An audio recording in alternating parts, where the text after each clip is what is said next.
Thank you very much. We'll start by signing three very important bills. And Will, would you discuss them, please? Yes, sir. This is H.R. 2808. This is the Homebuyers Privacy Protection Act. The congressman here was the lead sponsor, so I think maybe he John Rose, yes. Say more about it than I John, can. please. Well, it's difficult for Americans to buy a home, particularly after the last 4 years, sir. But with the president's signature today, we're going to make it easy for people to buy a home without getting hassled. For years, their private personal information has been bought and sold in the open market, resulting in them getting innumerable phone calls and text messages. But with your signature today, we're going to put an end to that so that when Americans try to realize the American dream of owning a home, they're able to do so without being harassed. Good job. Good. It's a great honor, John.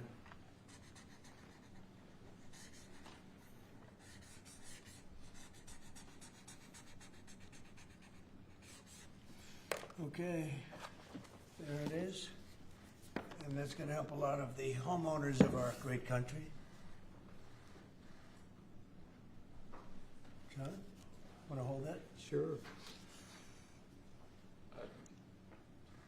Thank you, John, very much. Thank you very much. Thank you very much. Okay, Will, you go ahead. And I want to leave you with this gift from a constituent back in Tennessee. Oh, I could use that at night.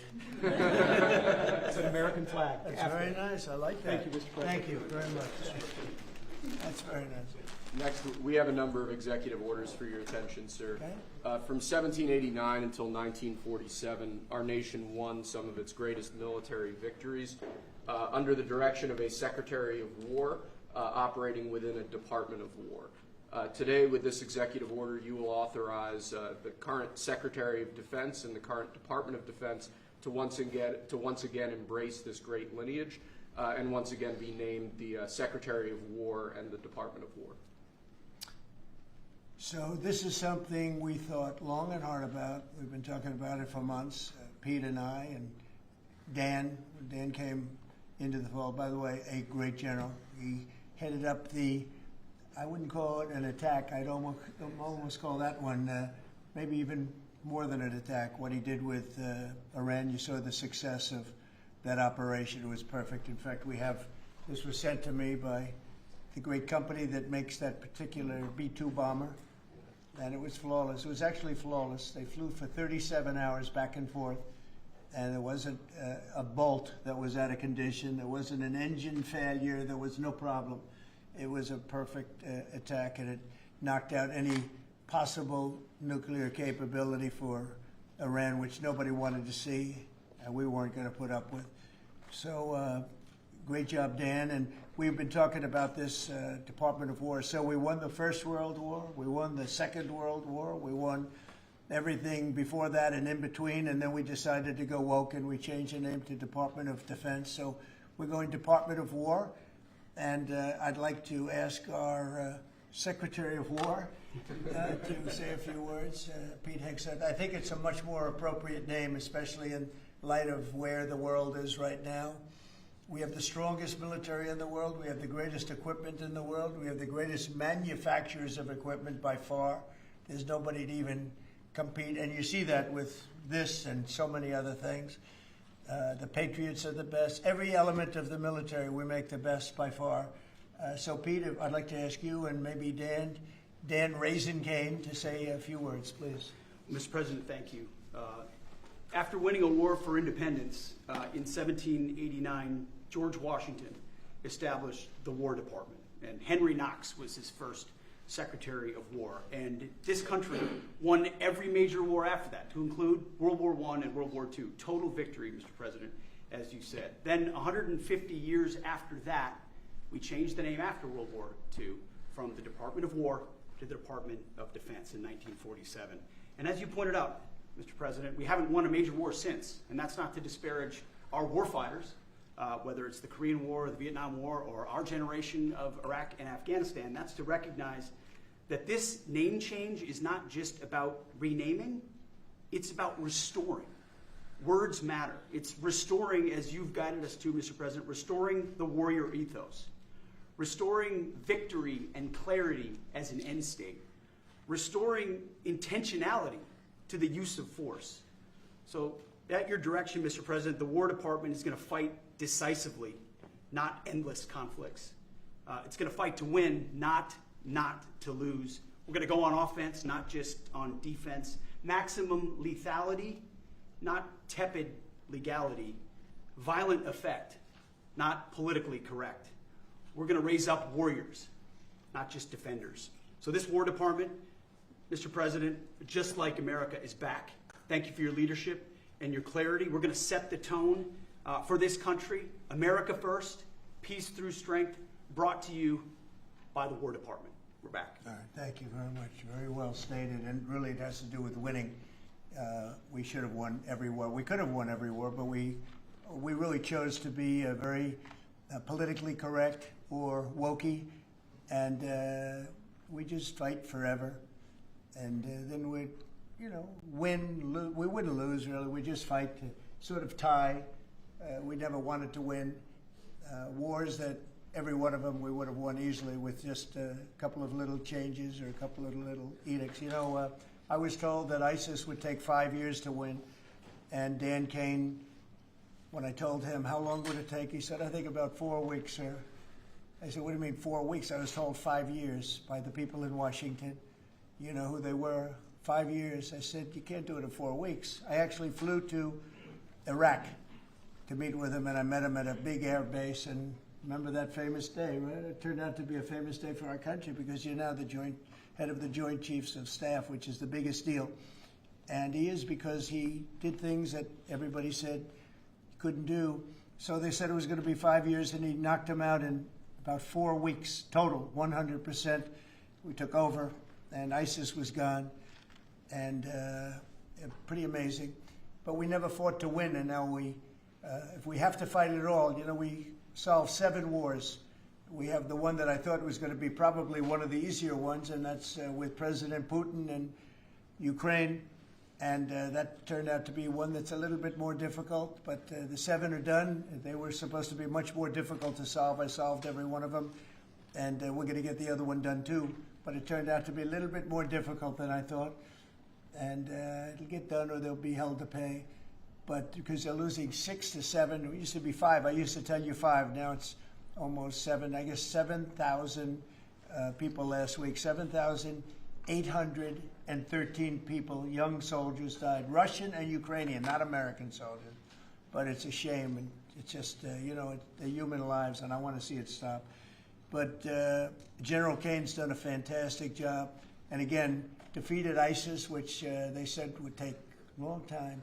And it didn't take a long time at all, and did other things that people said really couldn't happen. We have the greatest equipment in the world. We have the greatest soldiers in the world. Dan, say a few words, please. Yes, sir. Thank you, Mr. President. It's a true honor for me today to represent the incredible men and women of America's Joint Force. Today and every day, the 2.8 million service men and women stand ready to fulfill our sacred duty to protect America at home and abroad. As the President said, America's military is the single most powerful fighting force in the world. The mission you and the Secretary have given us is clear and unambiguous to deliver peace through overwhelming strength. And I remind everyone that the U.S. military can reach any adversary at the time and place of our choosing. Service to this nation is an incredible gift, and we're grateful and honored every day to do so. Thank you, Mr. President. Well, thank you, and it's an honor to sign this. And we will do that right now.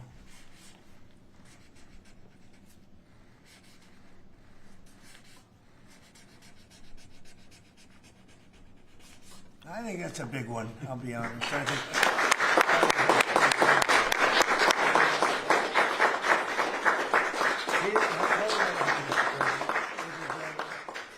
That's a big one. It's a big one, Mr. President. Do you have any questions on this subject? We're going to be discussing the G20 in a couple of minutes, but yes, please. Mr. President, what gave you the idea for this rebrand? And a question for you, the newly minted Secretary of War. What message does this send to our enemies, to our allies, to the American people? And again, what gave you the idea for this rebrand at this moment in history, sir? I think it sends a message of victory. I think it sends really a message of strength. We're very strong. We're much stronger than anyone would really understand. And again, you know, having the great equipment, we have just so much better. You look at all of the, just any of it, submarines as an example. We're 20 years ahead of anyone else. Nobody even compares. And I let a lot of this happen in my first term. You know, we totally rebuilt our military. And then, of course, you had that catastrophe in Afghanistan where they gave up a lot of the equipment, but a relatively small amount, but a lot. It was a lot in Afghanistan. I think it was the most, General, I'd say it was the most embarrassing day in the history of our country, the way that happened, the way they went to the wrong airport. They should have gone to Bagram, not the local little airport with no security, with tight quarters, etc. You know what happened. I think it was the most embarrassing moment in the history of our country, frankly. That was under the Biden administration. That was terrible. And we were going to be leaving, but we were leaving with strength and dignity. We were going to keep Bagram because Bagram's 1 hour away from where China makes its nuclear weapons. We're going to have that all to ourselves, a big, beautiful place built many years ago from money that today would be the equivalent of, you know, many, many billions of dollars. You couldn't build it. The longest runways, the most powerful runways in terms of load capacity. And we just walked away from it. So stupid. And they were fools. The people were fools. No, we have the strongest military, and I think that indicates we have the strongest military. And, you know, we had it, and we won World War I, we won World War II, we won everything before, and as I said, we won everything in between. And we were very strong, but we never fought to win. We just didn't fight to win. We didn't lose anything, but we didn't fight to win. We could have won every one of those wars quickly. But they went a route that I think was probably politically correct, but not correct for our nation. So I think the Department of War sends a signal. Yeah, please. Mr. You alluded to this a little while ago, but you said that this rename is a, quote, a good reflection of where the world is at right now. How do you square naming it the Department of War when you've been pursuing peace in so many different parts of the world? Well, I think I've gotten peace because of the fact that we're strong. If we weren't strong, those 7 deals I told you about, the 7 wars, a majority of them wouldn't have happened. They happened for 2 reasons, trade and our strength. Those are the 2 reasons. And probably strength may be more important than trade. So if I was very proud of all those wars. Those were wars that could not be settled, and I settled all of them. And we'll get the other one settled also. That'll get settled. But without the strength, we wouldn't have settled any of them. Yeah, please. Mr. President, is it your expectation that Congress will codify this name change in the law? I don't know, but we're going to find out. But I'm not sure they have to. We're signing an executive order today, but we're going to find out. We're going to see. If they do, we're going with it, and we're going with it very strongly. There's a question as to whether or not they have to, but we'll put it before Congress. Do you know how much this rebrand will actually cost? And are there any concerns about, you know, the Pentagon's mission and actually cutting back on spending? But not a lot. You know, we know how to rebrand without having to go crazy. We don't have to recarve a mountain or anything. We're going to be doing it not in the most expensive. We're going to start changing the stationery as it comes due and lots of things like that. We're not going to be doing things like have been done in the past when they changed the name of forts that shouldn't have been changed. Those names of the forts should not have been changed, at least for the most part. And as you know, many of them have been changed back already. At the request of the communities, every one of those communities said, we want our name back, like Fort Bragg as an example. The people in that community wanted that name back. They refused to call it anything else but Fort Bragg. So we're not going to be spending very much money on that. Yes, please. When you spoke with the Europeans and Zelensky earlier this week, did you preview this for them, and did you say what security guarantees they might be involved in? This is nothing to do with anybody but the United States of America, the people of America. This is who I talked to about changing a name. This is a very important change because it's an attitude, and we know how to win. We've been winning, and we're going to win like you've never seen. Wait till these factories start to open up that are being built all over the country. You're going to see things happen in this country that nobody expects. We have over $17 trillion in investment coming into the country. We never did anything even remotely close to that. No other country has either, by the way. So you're going to see things that are pretty amazing. But It's really about winning. And what about the security guarantees aspect of that with Ukraine, sir? Well, we'll work that out. We'll help them. Look, we want to save a lot of lives, so we'll do something with that. I think people expect that. We'll help them.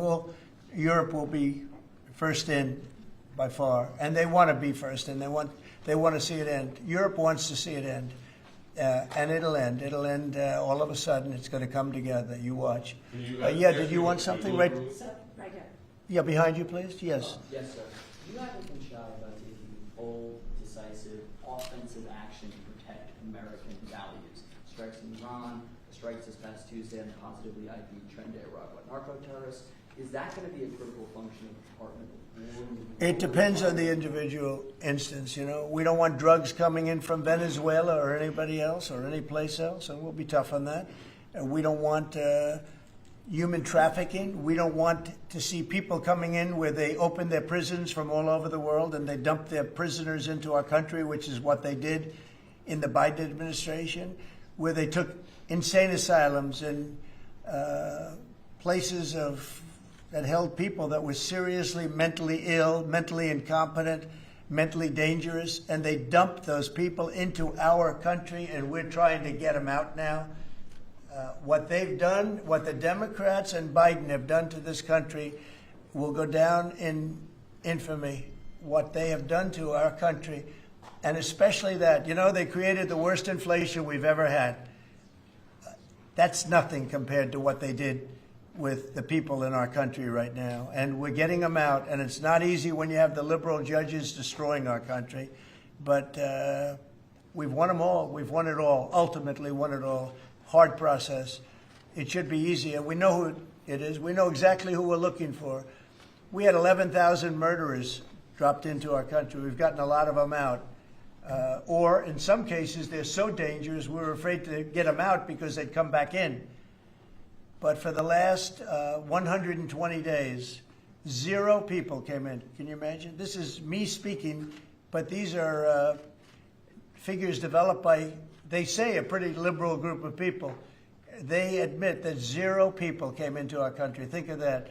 A year ago, it was millions of people were coming in. Millions. They were coming in. You could look at them and you could say, big trouble. And that's what we have in our country. But we're getting them out, and despite that, we're doing really well. Yeah, please, Brian. Yeah. Well, the recruitment's the most exciting thing. So when I was campaigning for the office, numbers were coming out that the recruitment numbers, generally, you could speak to it better than anybody, the recruitment into the military, all branches of the military, and police and firemen and everything else. Anything having to do with like a public service, the numbers were horrible, record-setting bad.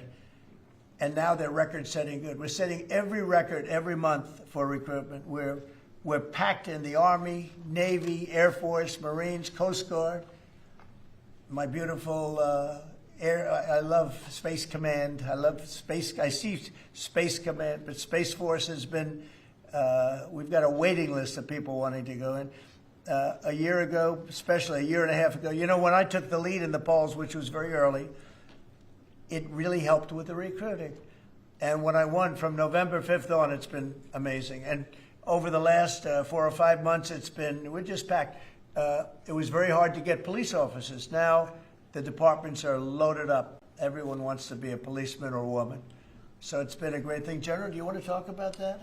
Sure, as you said, serving our nation is an incredible gift that we give, and the reward on that gift pays back exponentially year over year. And I think the young people of America are seeing the importance of service, and whether it's in any of our armed services or in local police, fire, or rescue, service is an important thing that I personally encourage, and I know everyone else in government service sees that same reward. And Peter, on recruitment, what do you think? I was down at Fort Benning, the newly properly renamed Fort Benning, yesterday, watching Army basic training, and they're so full they can't barely handle the throughput. It is truly historic across all the services, as you said. It's been a surge into I was going to say the Defense Department, but I will say the War Department, and that you might almost call it a vibe shift, an attitude shift, a feeling that the country is back, that service is back. And there were military families last year, Mr. President, that said, I don't know if I can recommend, I wrote a book on this. I don't know if I can recommend service to my son or daughter, given what's been done to our military. You heard it over and over and over again. And I hear from those same military families right now, sir, and they're saying, I recommend to my kids that they go into this department, this Pentagon, under this commander-in-chief, who they know you'll have their back and they want to serve. So it is historic, and it's the biggest reflection of how motivated Americans are by your leadership, sir. You know, really, it's nothing more than spirit, love for the country. I guess the esprit de corps, as they say, you have more of that than we've had maybe ever, frankly. But to see a turn over a period of less than a year, I would say, but to see a turn, nobody wanted to go into the military. Now everybody wants to go into the military. Jennifer, you wanted? Yeah, there's some new reporting on North Korea and this Navy SEAL incident in 2019. Can you say if the administration has engaged with North Korea on that incident since it happened recently? Yeah. And then can you share some records? I don't know anything about it, no. I'd have to, I could look, but I know nothing about Can you it. confirm that it happened? I don't know anything about it. I'm hearing it now for the first time. Okay, great. And then on the Hyundai incident in Georgia with the arrest of some workers, construction workers at the plant, have you heard any feedback from Hyundai? I just heard about that a little while before the news conference, and I would say that they were illegal aliens, and ICE was just doing its job. But I know nothing about the instance. It happened a little while ago.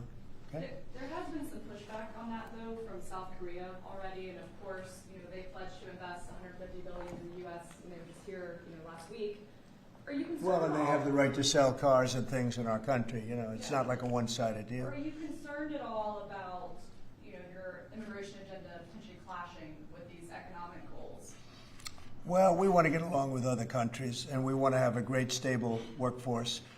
And we had, as I understand it, a lot of illegal aliens, some not the best of people, but we had a lot of illegal aliens working there. So, look, they're doing their job. That's what they have to do.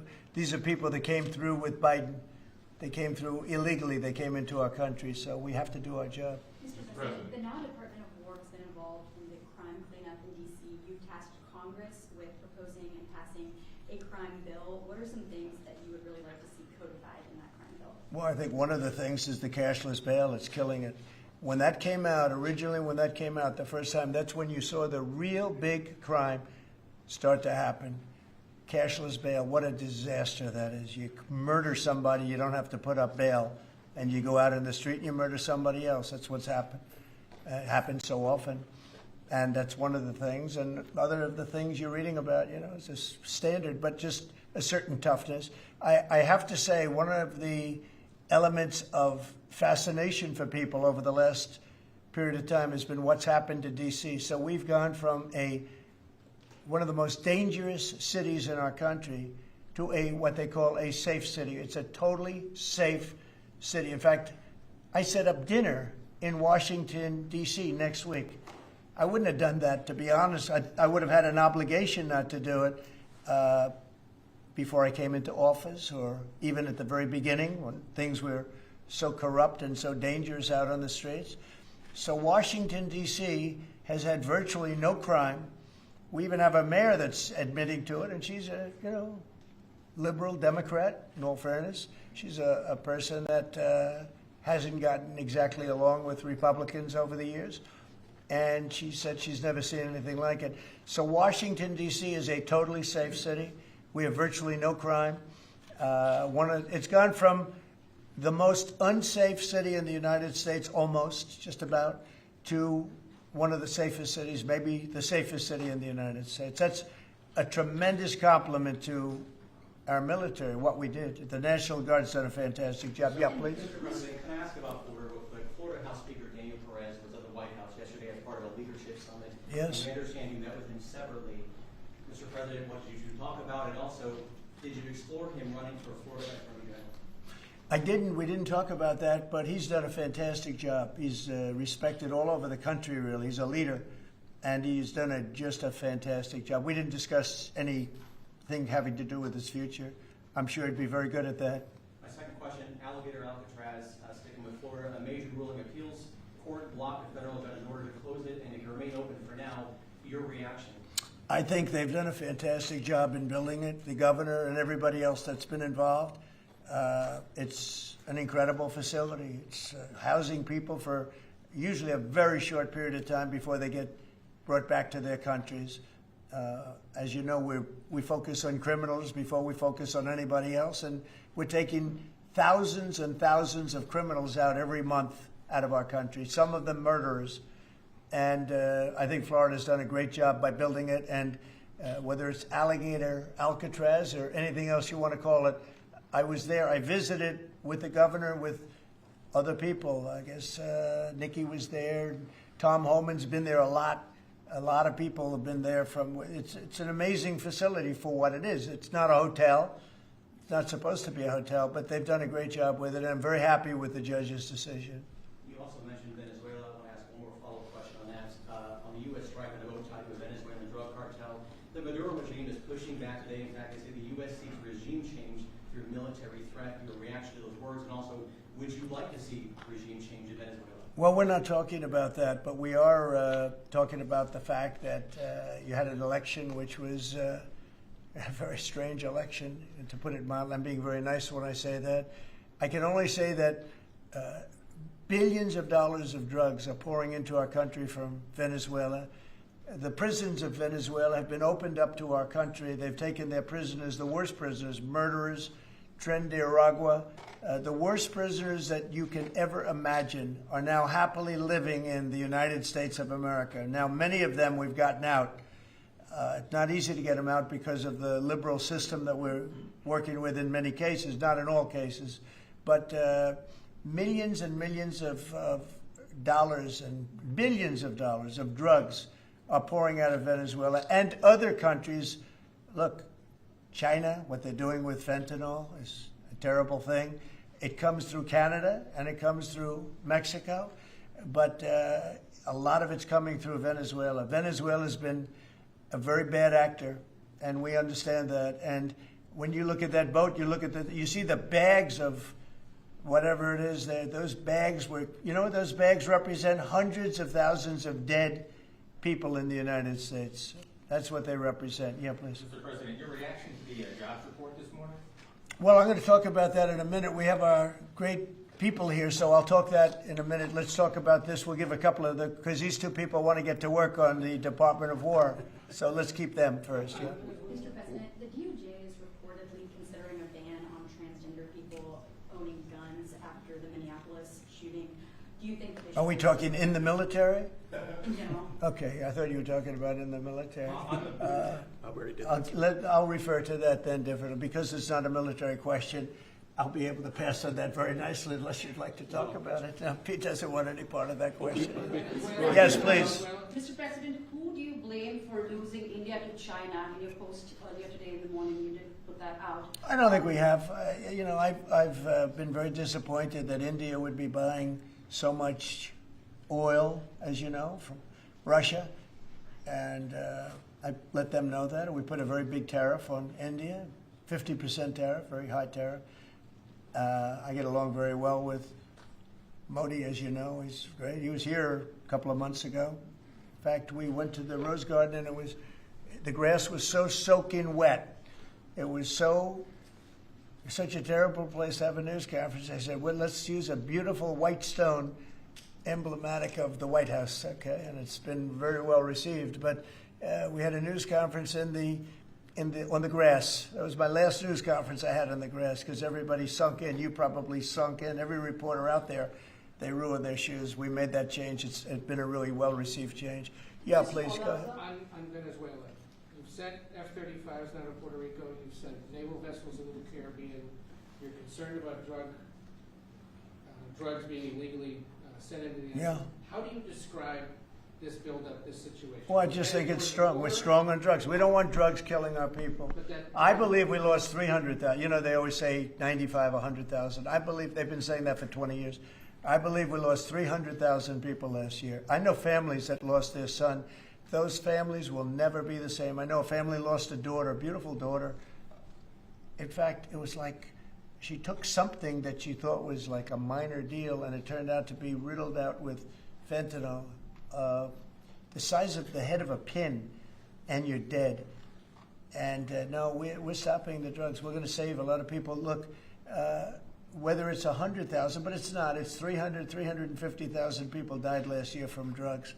And we're not going to let that happen to this country. Think of that. Think if you're in a war and you lose 300,000. We'll lose 600,000 in the, pretty much between Gettysburg and all of that, the Civil War, we lost, 600,000. So we're losing half of that every year to drugs. We're not going to do it. We're not going to allow it to happen.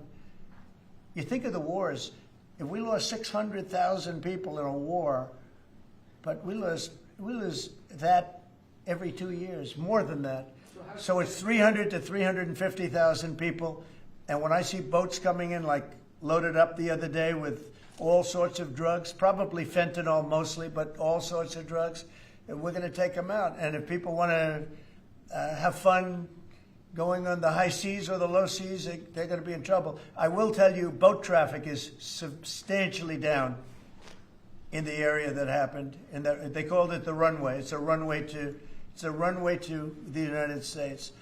And boat traffic is very substantially down on the runway. You can imagine why. I think anybody that saw that is going to say, I'll take a pass. I don't even know about fishermen. They may say, I'm not getting on the boat. I'm not going to take a chance. What happens if Venezuela flies jets over U.S. naval vessels again? Well, I would say they're going to be in trouble. We'll let them know about that. We heard that happen, but it wasn't really over, not like they described. But I would say, General, if they do that, you have a choice of doing anything you want, okay? If they fly in a dangerous position, I would say that you can, you or your captains can make the decision as to what they want to do, all right? Sure. Sir, we have one more. You said they didn't go over. Say it? How close did they get? You said the planes didn't. Well, I don't want to talk about that, but if they do put us in a dangerous position, they'll be shut down.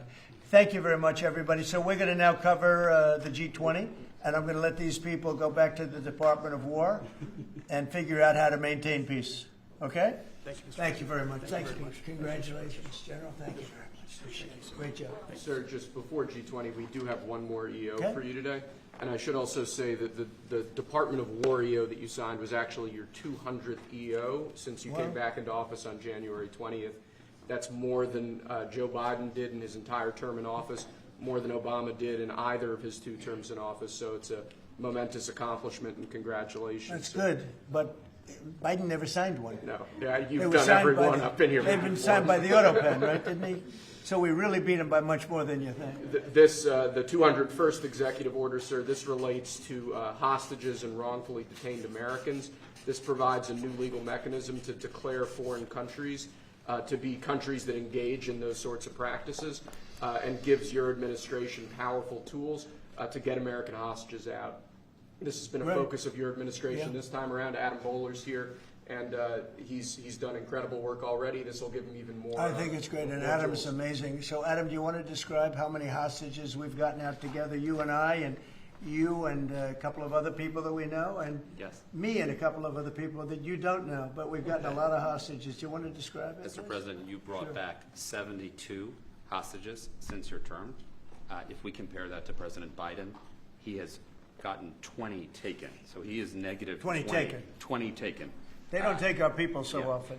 So, Mr. President, when we spoke, you said that that was a primary focus, and I'll tell you the job is easy because of you. And we paid nothing, too. We pay nothing. They pay $6 billion. They always paid $6 billion for 5 people. $6 billion. It was just a number I kept hearing. Not only that, $6 billion plus we'd get like one person, and they'd get 6. They got one, the Prince of Doom, they called him. He was the #1 arms merchant anywhere in the world ever.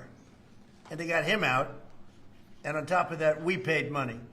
So, no, we don't do that. You know, once you pay money, then a lot of people start disappearing. They start grabbing reporters, too.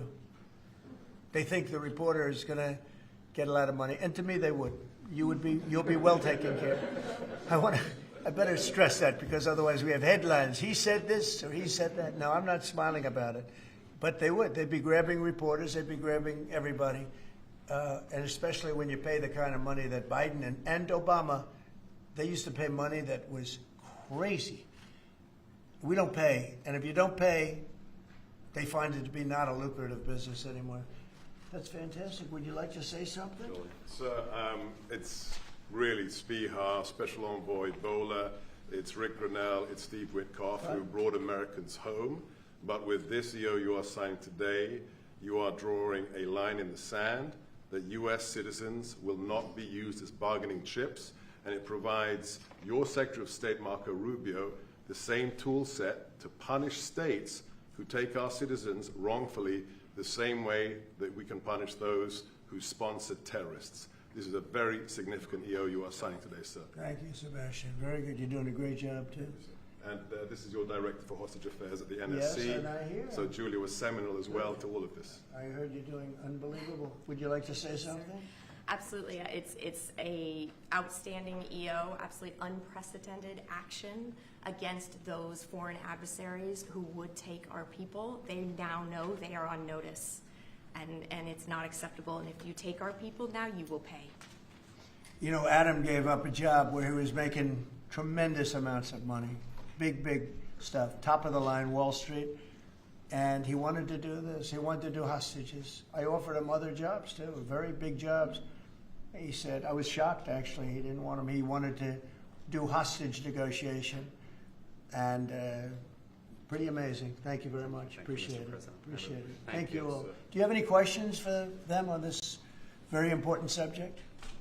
I think it shows a lot of your leadership as far as fighting for Americans and fighting for humans, and to think that Joe Biden went in negative territory. Oh, he went way negative. Way negative, and you're actually making progress on this. I think this does send a message to the world that we don't negotiate. We're going to stay strong in that type of what they call business. Well, one little anecdote that may be of interest. We were told by numerous families who had missing loved ones during the Biden administration that this building, Biden's National Security Council, told those families not to talk about their missing loved ones, to be quiet, not to create any pressure on Biden and on Jake Sullivan, the key propagator of the Russia hoax. This administration has met with those families on a weekly basis. Right. People like Adam, yourself, sir, your envoys are doing everything to get every single American home. Not to tell them not to talk about their loved ones, but bring them home. Well, I can tell you one story that was amazing. A few weeks ago, very little written about it, but there should have been. But it was a very nice gesture. The head of Belarus, who's a very respected man, strong person, strong leader, he released 16 hostages. John Cole, a lawyer who works for me, great lawyer actually, one of the greatest lawyers. But John Cole was over there, and he heard that they had hostages. And you know about this. 16 people he released. And I just want to thank the head of Belarus. But while John was over there, they had, I believe, another 1,400 hostages. Now, not from us, from places all over the world. And just pretty tough place, in all fairness. But they had 1,400. And I believe they're going to be releasing a lot of those 1,400. They're not... I think very few, if any. We got pretty much ours back, and we didn't pay anything. But I very much gave my respects to the leader of the country.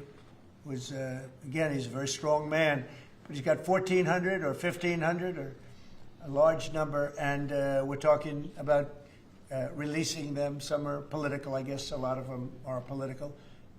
And looks like they're going to be released at some point in the pretty near future. So it's a great thing. They have to respect your country. If they respect you and they respect your country, they release it. If they don't, then you have to pay $6 billion. I mean, $6 billion. Can you imagine that, paying $6 billion? Kind of related, but not really. But could you comment on Tina Peters, who's been locked up behind bars from Colorado defending the election? I think you put out a truth a couple days ago about it. We have a wonderful woman who was an election official, and she saw cheating in Colorado, and she viewed it as horrible, and she said, what's going on here? And she went to the machine, and She tried to open to find out whether or not it was cheating, and they went to her and they said, "Did you touch this machine?" Yes.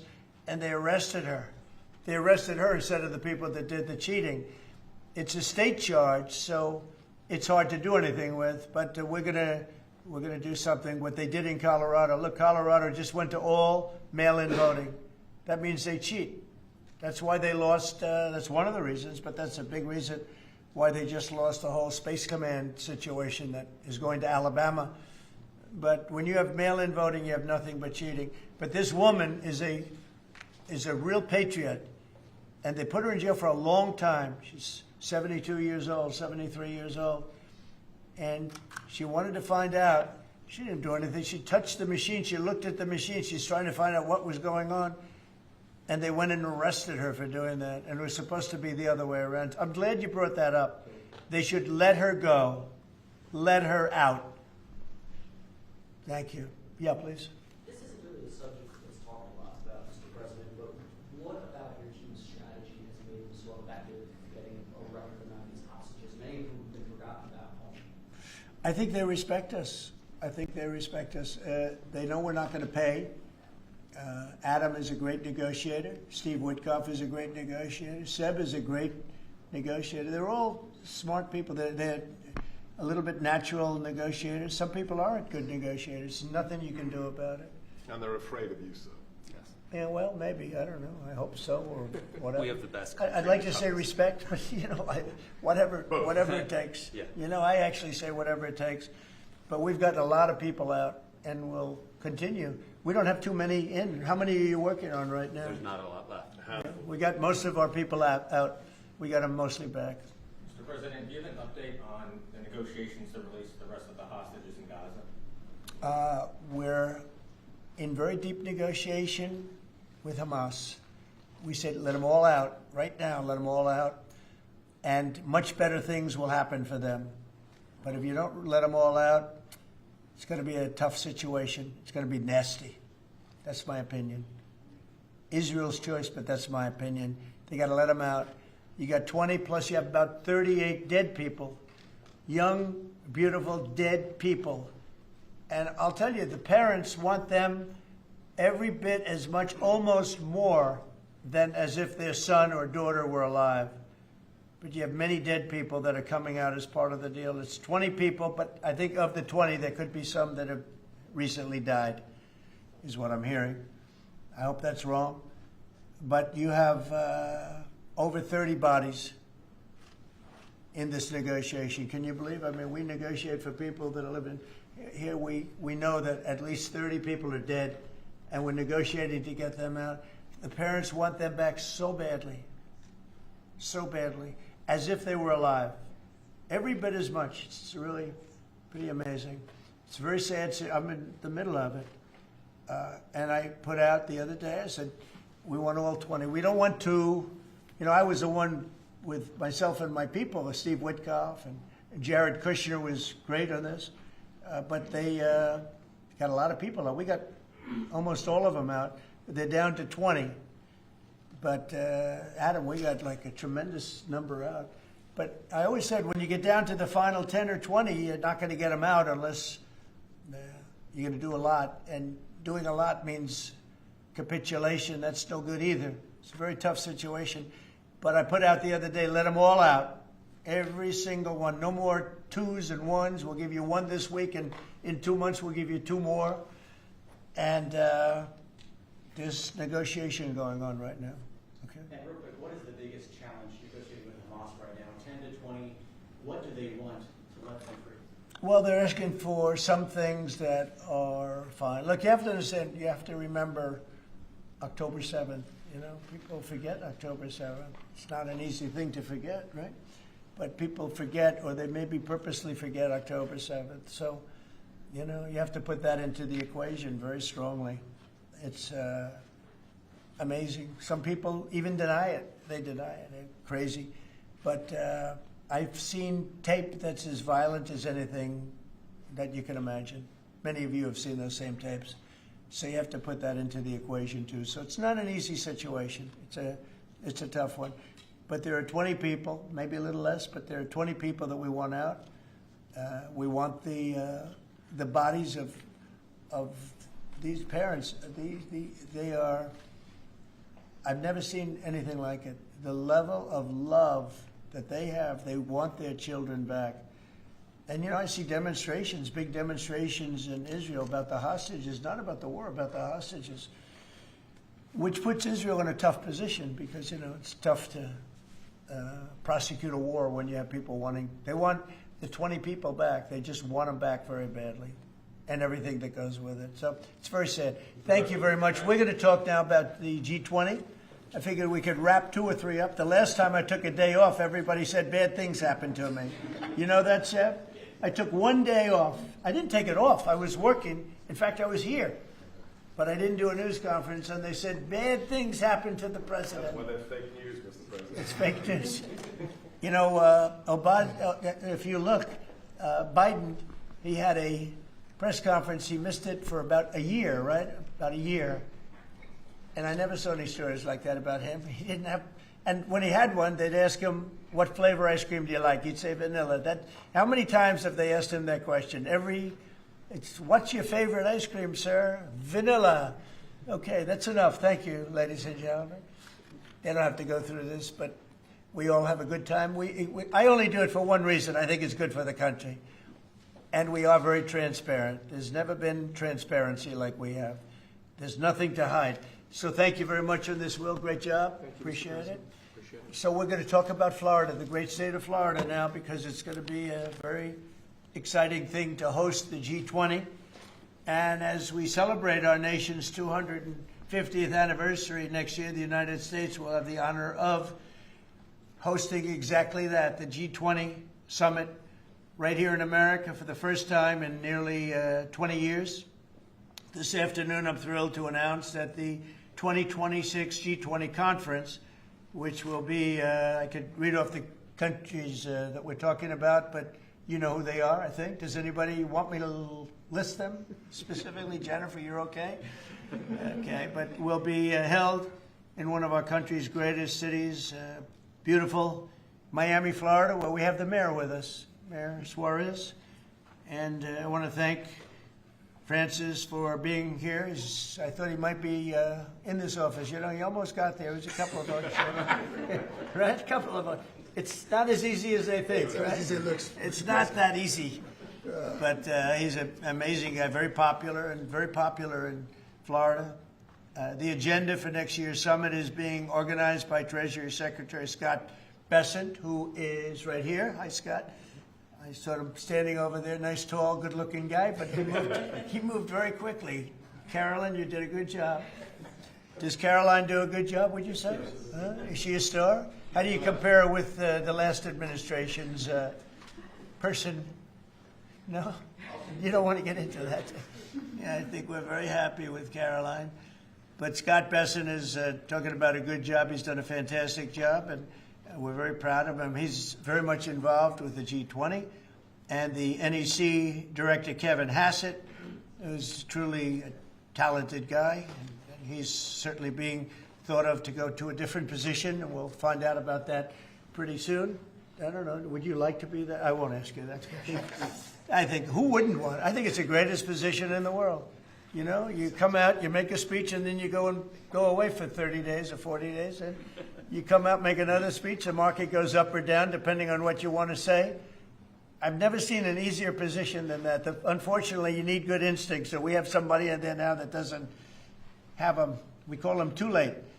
But it will focus on unleashing economic prosperity by eliminating the burdensome regulations, unlocking affordable energy, and pioneering new technologies. And it's going to be very important. The United States is already leading by example, and America is the hottest country anywhere on earth. We have more being built under construction now than they think anybody that they've ever seen. I mean, literally, some of these places are just really unbelievable what they're building, the size.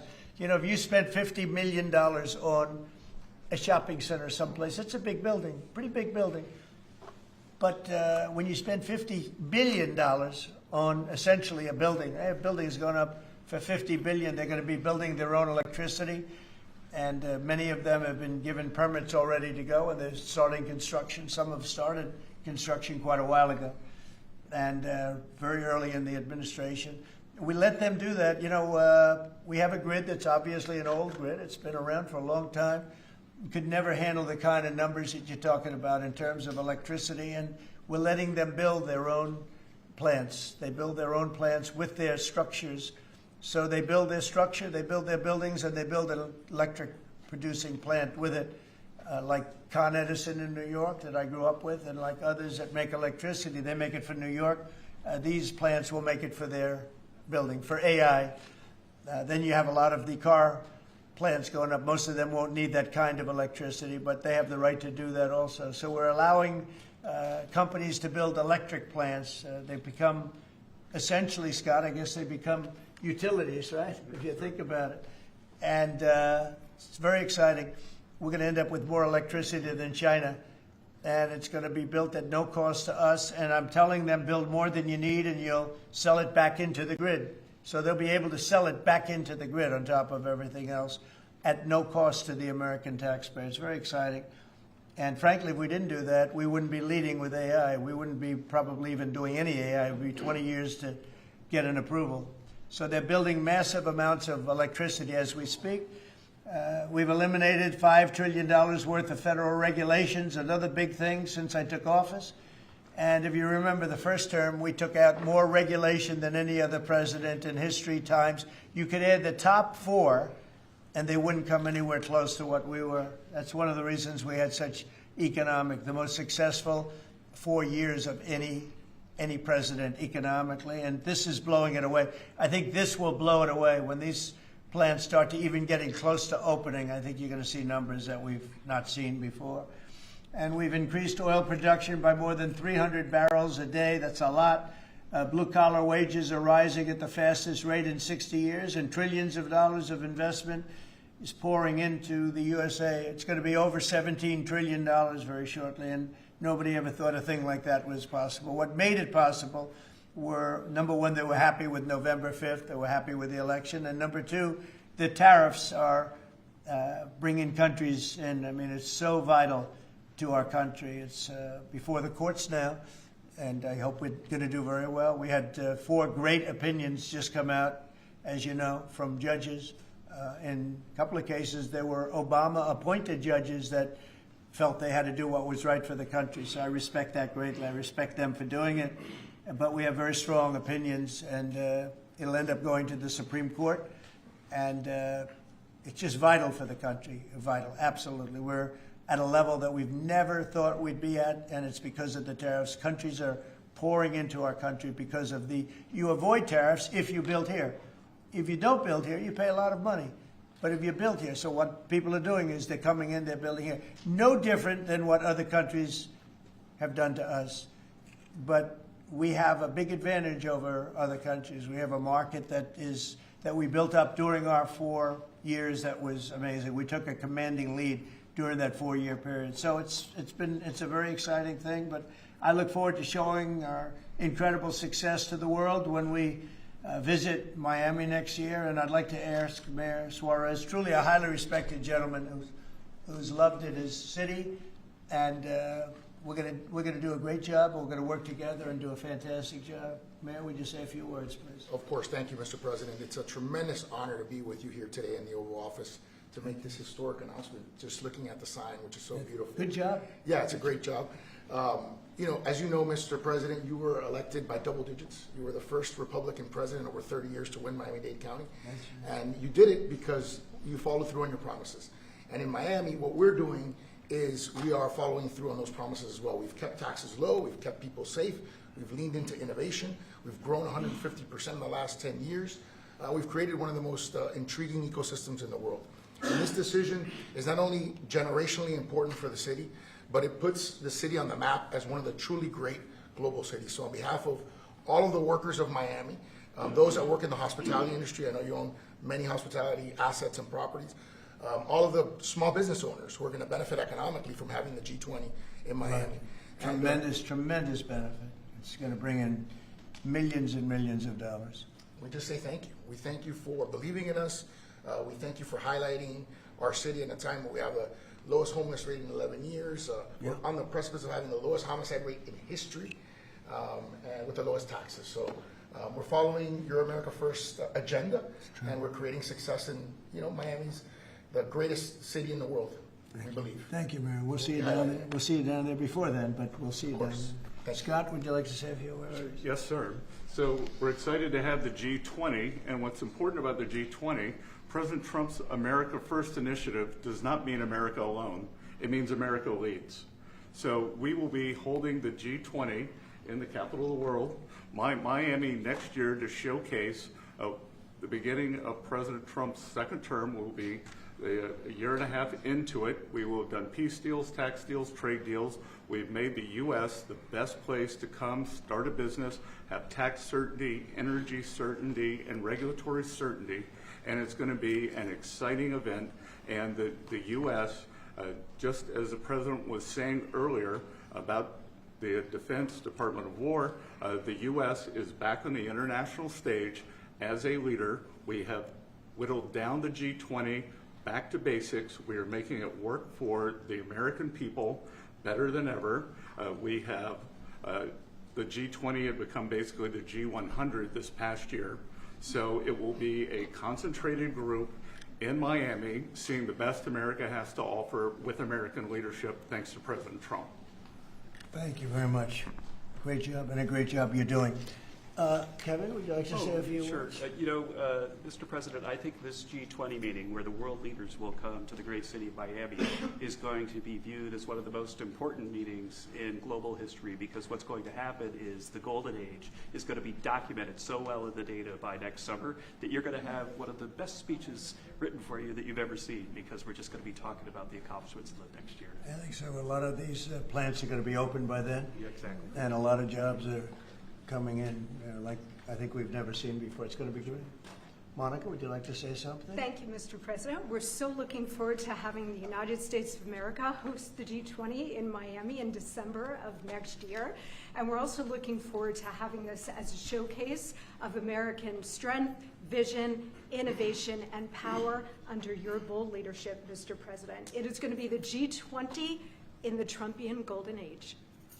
Thank you very much. Any questions on the G20? G20. You just said a moment ago that you were very complimentary of Kevin's work, and I was just wondering if he's your man Of Kevin? Yes. Yeah, I am very complimentary. I think he's fantastic. And Yeah. for the Fed, he's your man. I didn't say that. I said he's fantastic. But no, I sort of know who I'm going to pick, but no, I didn't say anybody in particular. But Kevin is certainly one of the three. They say four, but probably three. That he's a highly respected person. He's great. He's great. He believes in low interest rates, and we all do. But sometimes you have to raise them to stop inflation. We had the worst inflation, I guess, essentially that we've ever had in the Biden administration, and it really hurt people. Costs are way down. Our energy costs are way down. And, when energy comes down, everything comes down. And we brought down the price of groceries and specifically the price of eggs. You remember that first week when you were screaming about eggs? I said, I know nothing about them. I just got here. That's Biden's problem. But we got the cost of eggs down to really low numbers. So we brought costs down for people. And, it's something I said. And the Democrats have this false narrative. They say, oh, costs went up. They just say things that it's just like incredible. If you look at energy, I think you're going to be at $2 a gallon with cars very shortly. $2. It was $4, $5 under the Democrats. It's like a massive tax cut. And speaking of tax cuts, we gave you the largest tax cut in history in the bill that we just approved. The largest tax cut in history. And there'll be no tax on tips, no tax on Social Security, no tax on overtime. One of the big things you get is you buy a car and you borrow money to buy the car, you're allowed to deduct your interest, which, Scott, has never happened before. Rich people like to talk about deductions. Middle income, they never gave them deductions. I got them one of the best deductions, an interest deduction. So it's great. Jennifer, please. Yeah, a couple questions on the G20, sir. Is there any update on your plans to attend this year's G20? And then are you saying for next year? I won't be going this year. It's in South Africa. I won't be going. JD will be going, great vice president, and he looks forward to it. But no, I won't be going to that. And then on the guest for 2026, are you saying it'll just be exclusively the 19 countries with 2 blocks? There won't be any? No, we're going to invite other countries as observers. They call them observers, but they'll have something to say. But we're going to invite Poland. Already I've issued them an invitation. They're great. They were just here, as you know. Great leader, great new leader. One of the big surprises, I was so happy I endorsed him, actually, and he won. And he's going to be a great leader of Poland. But I've invited Poland already. What about Russia? What about Russia? Oh, that's interesting. I haven't thought of that. No, I haven't thought of that. That's an interesting question. I'm going to think about that for a little while. India and Brazil. Mr. President, you just mentioned that the tax cut bill. Why the rebrand from One Big Beautiful Bill?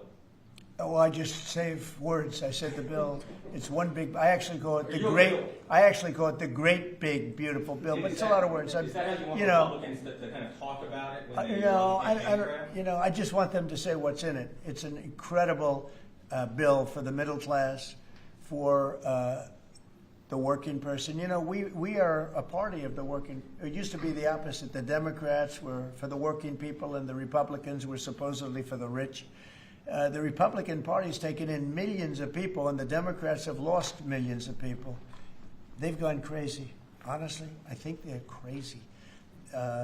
What's happened to them, I don't know. They suffer major Trump derangement syndrome, and it's turned out to be actually a disease, but it's a disease of weak people and stupid people, because all we do is we cut taxes, we create great policy. Their policy is so terrible. They refuse to acknowledge, as an example I see today, it's a big debate again, the women, they don't want men playing in their sports. They don't want it. The Democrats want men to play in women's sports. I saw the great governor, we have Governor Youngkin, talking about it today, that the woman who's running against our Republican candidate, who's excellent, is like so much into the, men being able to use women's bathrooms. Okay, what's that all about? Men playing in women's sports, wants open borders. Again, they want actually, after what we've gone through with millions, I think 25 million people came in from prisons, from mental institutions, drug dealers, drug addicts. They're pouring into, they poured in, now we have none coming in. The border's been sealed for a long time, actually almost since I got into office. Remember when the Democrats said we need legislation? I didn't have any legislation. I said close the borders. And now the borders for the last 4 months, not one person has been allowed to come into this country illegally, not one. Done by people that would normally like to see you look bad. Those are the numbers. So it's been an amazing job. Yeah, please. Mr. President, this is going to be a major event and a major meeting for South Florida, for you, for Mayor Suarez. I know this is not until next year in Miami, but do preparations begin today? And if so, what is being done? They've already begun. We first had to deconflict our Basel with the dates, and so we have already started doing that. And so thanks to the president's team. He started a long time ago, actually. If you knew him, he was working on this long before this press conference. Yes, sir. It's in good shape. Going to be great. Mr. President, we learned this morning that we've lost 78,000 manufacturing jobs this year. How do you explain it? Well, one thing we have is, we have the interest rates are too high. That was, a matter of the Fed. But the other thing is, so many different elements aren't included yet. And one of the things we've learned, and we learned that the hard way, watching over the last few months, are the corrections that people have been making. They'll say you're losing jobs, and then they'll say, by the way, we have a correction a month later of, 100,000 jobs are missing. They actually had a correction once of 850,000 jobs. But I'll let Kevin just speak about that a little bit, because I heard him speaking about it this morning. I thought he did very well. Please. Well, thank you very much, sir. Well, I think that if you look at the indicators, there's capital spending boom, industrial production at an all-time high. The Atlanta Fed says GDP now is north of 3%. And so all the indicators are saying that things are really strong. And what we've also seen is that Goldman Sachs put out a study yesterday that said that the August number tends to be really messed up because of seasonal adjustment things, and they tend to be revised way up. And so I think if they were revised up, which has happened on average over the last 15 years by about 60,000, then everything else would make sense. But right now we're puzzled about the BLS numbers and looking forward for new leadership there to make it so that the numbers are more reliable. And again, we're building, they've started building all of these factories and plants, including car factories. Car factories are coming back. We lost more than 50% of our car production over the years. And I think we're going to get all of it back. It's coming back in really rapidly. Really, we're building a lot of car plants. Indiana, places that you don't think of it so much are taking, but also Detroit, lots of places it's coming in where I think we're going to get everything. We've lost it over a period of 40 years, and I think we're going to get it all back in a very short period of time. And big ones, big plants, incredible plants that were never going to come back. Without the tariffs, they wouldn't have come back. And I think without the election on November 5th, they wouldn't come back either. The election was very important also. Yeah, please. As we've been here, Mayor Adams of New York has announced that he's staying in the mayoral race there. Can you react to that, but also tell us? No, I mean, he has to do what he wants to do. No, I mean, he's free to do what he wants. It would seem to me, and everybody in this room, including you, that the only way you're going to beat the communists, because you have a communist running, which is fine. I'll have to deal with a communist in New York City. I never thought that was going to happen. This is something I didn't think was going to happen, Scott. You're going to have to explain this one, because we're going to have a communist mayor. It would seem to me that if he stays in, if you have more than one candidate running against him, it can't be one.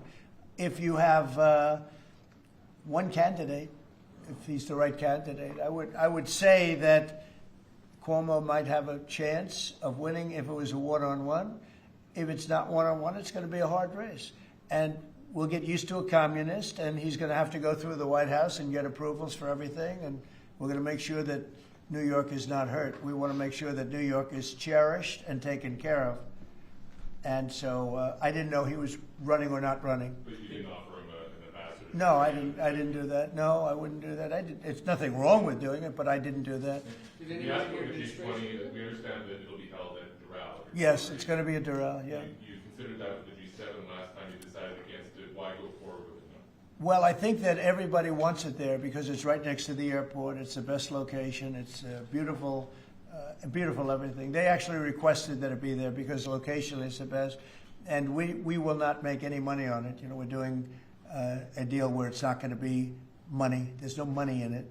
I just want it to go well. And it's going to be each country will have its own building. I think it'll be really a beautiful thing. And Doral's been very, very successful. One of the most successful properties in the country. And frankly, it's the problem is in December. That's the biggest month in Florida. So, using it for you can't get a room in Florida in December, January, et cetera, that area, and that's the time we're talking about. So. From that standpoint, it's not good, but we want to make sure it's good. I think Doral would be the best location. And again, they'll have their own buildings. It'll be incredible for them. And being like 10 minutes, less than 10 minutes from the airport, and it's a big airport, international, all of the planes will be able to land, go right into their quarters. So I think it'll work out very well. Earlier on your Fed answer, sir, you said that you're looking at maybe 3 candidates. Three candidates. Should we interpret that you like Secretary of Essence in his current role? Well, I like him too, but I had him as a 4th. I had 4. You were talking about 4. Now I'm talking about 3. He told me I'm not leaving.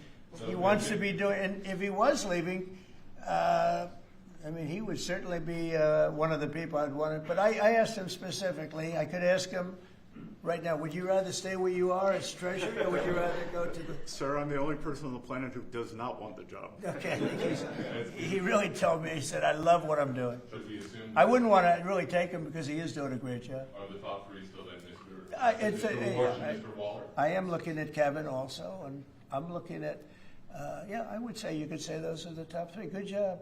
It's very good. Just to clarify, so you're saying that you believe Andrew Cuomo would be the best one-on-one candidate against him? Well, I think if I'm only going by the polls. It's not an endorsement or anything. It just seems that he's second. And what you do to win is you take the guy who's second and you hopefully add 1 and 2. But maybe if the 1 isn't getting out, then he's not getting out. And that's okay. I think the mayor's a very nice person. I helped him. He was got caught up in a scam by the Biden administration, what they did. So I helped him out a little bit, but I would understand why he doesn't do it. I do think this. I think if you have more than one candidate, we've got ourselves a communist mayor in New York. And I don't like communist mayors. I don't like them. Yeah. You passed one big beautiful bill, sir. 5 months, all these slew of events next year. World Cup, G20, all America 250. Given this, what's your economic outlook for the year 2026? How much growth do you think is reasonable for us to expect economically next year? Well, I heard, and we were on a very downward path with Biden, and I heard that the most we could do was 1% GDP, and now I'm hearing 3.2% and 3.5% and all. And our big year won't be really next year. I think it'll be the year after, because when these plants start opening up, it takes a period of time to build them. We're going to have tremendous job growth. It's unprecedented. We have unprecedented in history. There's never been anything like it, because we're going to have more than $17 trillion invested. There's never been anything like that. If we did $1 trillion in 1 year, and this is 6 months, 7 months, because we really focused on it over the last 6 months. But we're going to be doing, nobody's ever seen numbers like this. When this stuff starts opening up, our country's being rebuilt. And by the way, Washington, D.C. is being rebuilt. In addition to the fact that we have a safe city now, and our National Guard was fantastic and worked with the mayor, worked with everybody. We're also doing a refurbishing of Washington. We're going to redo some of the roads, the surfaces. We're going to redo the medians. We're going to take the broken tiles off the tunnels and put brand new tiles up. And we're going to regrass all the parks. They're going to be regrassed by people that build world-class golf courses, and not necessarily people that work for me, because I don't care about that. I just want to, I'm very good at grass. Grass has a life, just like you have a life, right? It has a life. Well, this grass has been up longer than, it's like 4 lives, okay? That's why there's a lot of areas where there's just no grass. But we're going to regrass all of the parks. We're going to, in a year from now, you won't even recognize it. Graffiti's gone, the tents are gone, the medians falling into the roads are gone, the potholes will be gone, the marble's going to be polished and beautiful. It's all going to be beautiful. We're working with Clark Construction, who's one of the, well, definitely the biggest here, one of the biggest in the country, and they've been great. And we're going to do about a 10-mile radius from the White House, from the Capitol, looking sort of at both of them, go right in the middle of both of them and start drawing circles, and everything is going to be spit-shined. When the head of Poland came here last week, and when other leaders came here. A lot of them have been here over the last 8 months. I said, what do you think? And they said that we're a little surprised at the look, the filth on the road. Now it's much better. We've got it much better, but we have to do some construction things. I mean, you have medians that are all broken and rotted and rusty and disgusting. And they're all going to be changed. You're going to have a very different look. You're going to have the look of prosperity, not the look of poverty. But the big thing right now, initially, is we have no crime in Washington. We literally have no crime. They said it's down 87%. It's not down 87. It's down like 100%. We have almost no crime. People are going to restaurants that wouldn't have even thought about it. And I know families that have gone 4, 5, 6 times to restaurants over the last few weeks. And you people are in the same category. I mean, yes? I agree on that. Thank you. It's a whole different place, right? No, that's very nice. And you're so tough usually. I like her now. Right? No, because she was truthful. Is that a correct statement, Brian? Yes, sir, it is. I heard you were actually mugged. You're a big, strong guy. I can't do anything when he has the gun. No, you can't. You say, thank you very much, right? Can I follow up on the beautification of D.C.? Yeah. Crime? Yeah. Just out front of the White House is a blue tent that originally was put there to be an anti-nuclear tent for nuclear arms. It's kind of morphed into more of an anti-American and sometimes anti-Trump at many times. Where is this blue tent? Right in front of the White House on the North Lawn on the other side of the Black Gate in Lafayette. I haven't known this. All of us in here walk right by it every day. It is an eyesore. Oh, I didn't know that. Take it down. Take it down today, right now. Nobody told me that. So you're saying there's a blue tent? It's been there for 30-plus years. It was originally a peace tent, but it's kind of morphed into Well, something. yeah, morphed into radical left. Okay. Well, what I've heard. Is it in the ellipse? Where is it? No, it's in on Lafayette Park. It's actually Lafayette Park. Take it down. Okay. Okay? What's interesting about it is that I've had people tell me it's a public health hazard because people sleep in there, they eat, there's rats. Yeah. But also it could be a national security risk because people can hide things in there, they can Okay. have weapons in there. We're going to look into it right now. Yes, sir. We have removed over 50 tent sites. Not 50 tents, hundreds and hundreds, maybe 1,000. I think it's over 1,000 tents, but 50 sites. So I'm a little surprised to hear that, but we're going to look into it right now. Lafayette. On the National Guard, Yes. DC Mayor has, of course, gotten on board with your cleanup of DC, but the DC Attorney General has said that he plans to, that he's suing you for Yeah. your realization of police. What's your Can you imagine, we have an attorney general who's not related at all to the mayor, by the way. You know, it's a totally separate department. We've got so many separate departments. You have the district attorney has nothing to do with the mayor. The whole thing is crazy. But how about this? We just set a record on low crime in Washington, D.C., and we have a man suing us to let us go back to high crime.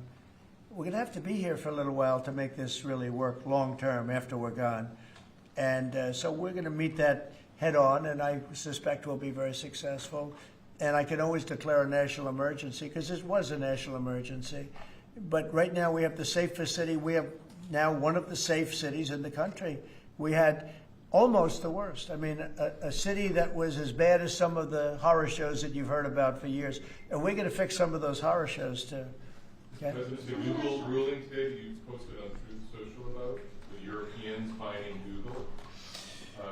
So Google is a great company. Yeah, Google is a great company, American company. Apple is a great American company, and so many others. And the European Union, I don't know why they do it, but they have been finding them numbers that have been astronomical. More so before I got here. But Apple paid $17 billion a fine in the last year. Apple, $17 billion on a case that a lot of people think they weren't guilty of. And no, I'm going to be speaking to the European Union, but it's not fair. Google just got fined $3.5 billion, and they've already paid $13 billion. They're up to $16.5 billion. And people say there was nothing wrong with what they did. It's almost a source of income to run Europe. It's become a source of income. And many other companies, too. Mostly tech companies, but we can't let that happen. What are you seeking from the Europeans and by when? No, I can just say you can't do that. I mean, you know, they respect us now. They didn't respect us a year ago. European Union respects us. Look, they're paying us $950 billion, right? They got to respect us. They were very disrespectful of our country. I have great respect for Ursula. I've gotten to know her very well. And I just don't think it's fair that they're taxing, and really it's almost become like a tax. It's become so regular. And I've gone to lawyers and I've asked them, what do you think? They said, they didn't do anything wrong. We can't do that. It's not fair. And it's interesting. I don't hear that about China, and I don't hear that about other places. I hear it about the European Union. We were talking about it last night. I think we had a gathering.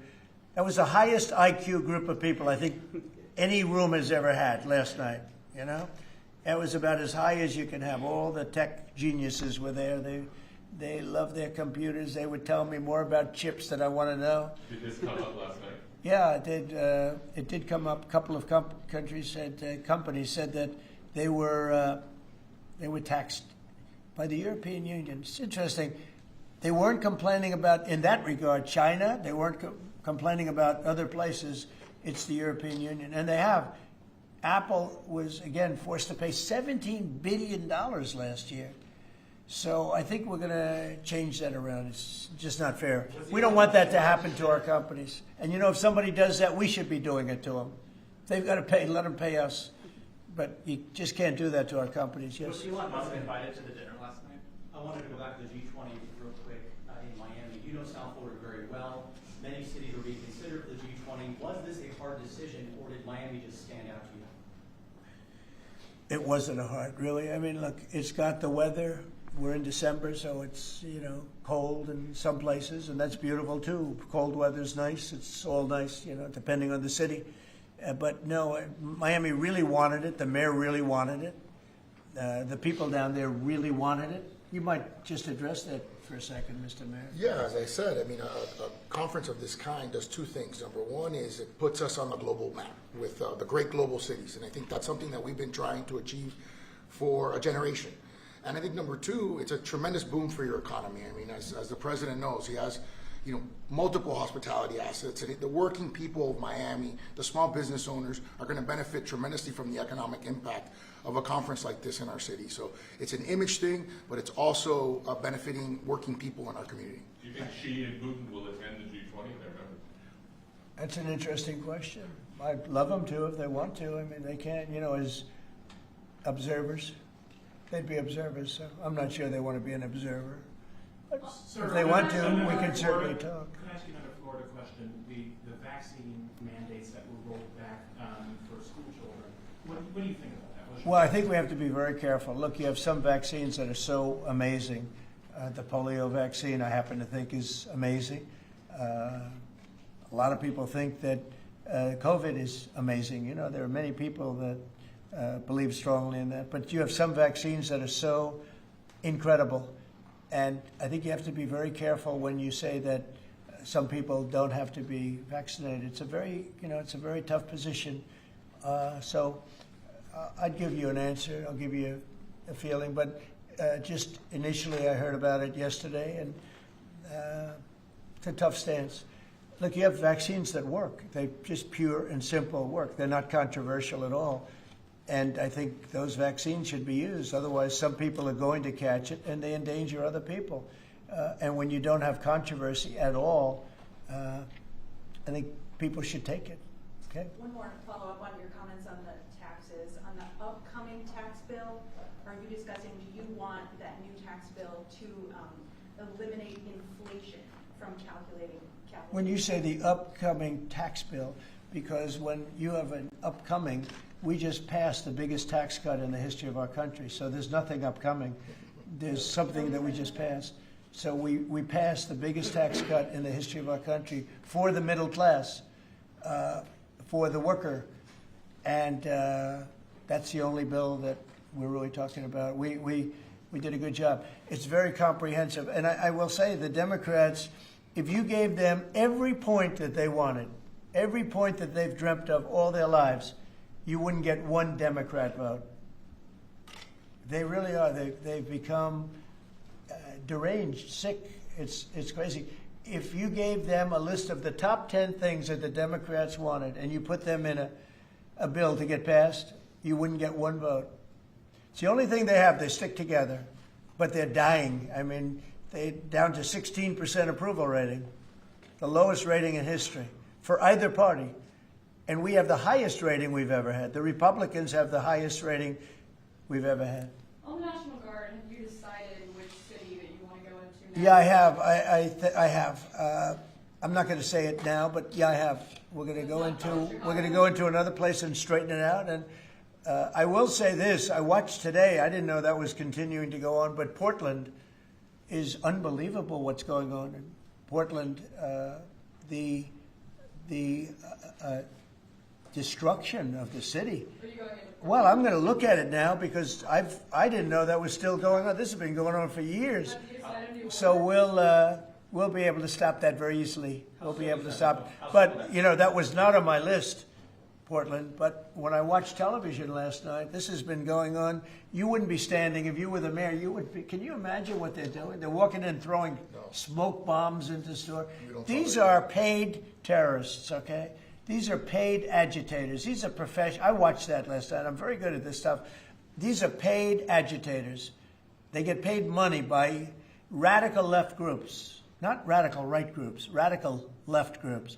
And they get paid a lot of money. And you see it with the signs. They all have perfect signs that are printed. They look as good as that sign. Those signs aren't made in basements.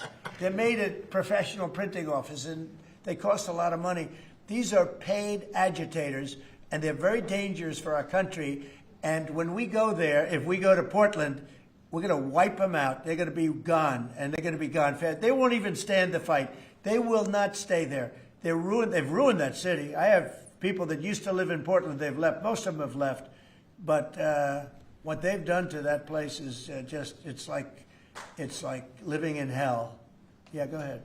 Thank you for your statement before. AP is reporting that you would be banning visas to delegations who will be attending the UNGA, the UN General Assembly, including Brazil. Your reaction on that, sir? That who's banning them? The Trump administration. Well, we are talking about things. We're very upset with Brazil. We tariff them very high because of the fact that they're doing something that's, very unfortunate. I love the people of Brazil. We have a great relationship with the people of Brazil, but the government of Brazil has changed radically. It's gone very left. It's gone very radical left, and it's hurting Brazil very badly. They're doing very poorly, very, very poorly. So we'll see. And are you ready to reset relations with India at this point? I always will. I'll always be friends with Modi. He's great. Prime Minister, he's great. I'll always be friends, but I just don't like what he's doing at this particular moment. But India and the United States have a special relationship. There's nothing to worry about. We just have moments on occasion. How are trade talks going with India and with other countries that you haven't reached a trade deal with, particularly Western? They're going great. Other countries are doing great. We're doing great with all of them. We're upset with the European Union because of what's happening with not just Google, but with all of our big companies. They just, hit them with these unbelievable fines. $17 billion and $14 billion. And they use that money to run Europe. It's almost become like common. It's almost become a yearly occurrence, like it's a tax. So it's very unfair. I want to thank you all very much, and we'll see you around. We're going to see you in Florida, but we'll see you a little bit before that, I suspect. Okay? What are you having for dinner? Thanks, guys. Thank you, President. Well, I'll be having something good here. I'll be at the White House. Thank you. Thank you very much. Thank you, President. Thank you. Thank you very much. Thank you.